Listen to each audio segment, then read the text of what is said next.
الحمد لله أفشلنا مخطط هؤلاء الصهاينة. أمس كانوا ناويين يقصفوا اليمن قصف عشوائي، تحركوا عبر الجو بالطيارات وعبر البحر بالمدمرة الأمريكية وحاملة الطيارات، ولكن أفشلنا مخططهم بفضل الله. استهدفنا المدمرة والبارجة وحاملة الطواير والإف 16 وال18 وال19 وال20، هذا كله بفضل الله. أنا فقط مستغرب من هؤلاء المنافقين الذي عندما اليمن تستهدف إسرائيل يزعلوا، وعندما إسرائيل يستهدفوا اليمن يفرحوا. أصبحنا في زمن كشف الحقائق، ما عاد بش مثل زمان كان المنافقين يخبوا نفاقهم. الآن المنافقين على المكشوف. ما كان الله ليذر المؤمنين على ما أنتم عليه حتى يميز الخبيث من الطيب. الذي بيميز الخبيث من الطيب الله، ما هو أنا ولا أنت. الله الذي بيهيئ أحداث يفضح المنافقين. بتشوفوا عندما هؤلاء الصهاينة يستهدفوا اليمن، يستهدفوا غزة، يستهدفوا حزب الله، كيف المنافقين يظهروا في الإعلام وتغريدات وفي الفيسبوك ومنشورات وفيديوهات مؤيدين للصهاينة. الله الذي أخرج ما في صدورهم من كره ومن نفاق. لعنة الله عليكم يا منافقين. الله الذي بيميز الخبيث من الطيب، الله الذي ميزكم، الله الذي بينكم.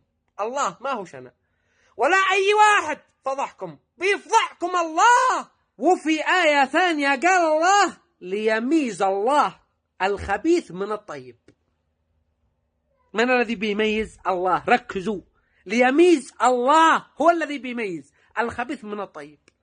ما قالش الله ليميز الله الكافر من المؤمن، أو الكافر من المنافق، أو المؤمن من الكذاب، أو الصادق من الخبيث من الطيب. قد يمكن في واحد مسلم مؤمن بيقوم الليل ويصوم النهار، ولكن خبيث، دائما يوقف إلى جانب الباطل، دائما يوقف ضد الحق، خبيث.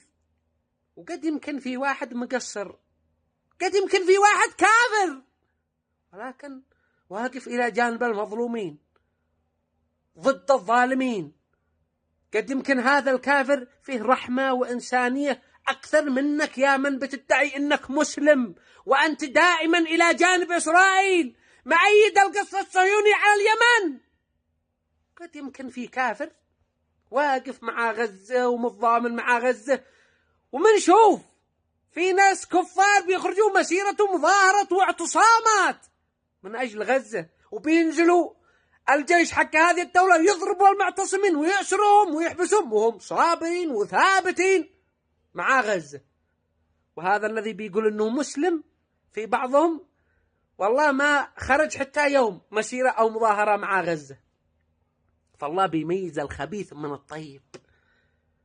تلاحظوا إن في بعض الكفار متألمين على ما بيحصل في غزة، في بعض الكفار مؤيدين للمواقف اليمنية، بيشيدوا بالمواقف اليمنية ومواقف العراق ومواقف لبنان ومواقف كل من بيواجه إسرائيل. وتلاحظوا في بعض المسلمين يكذبوا من بيواجه إسرائيل. لا تصدقوا مسرحية كذابين.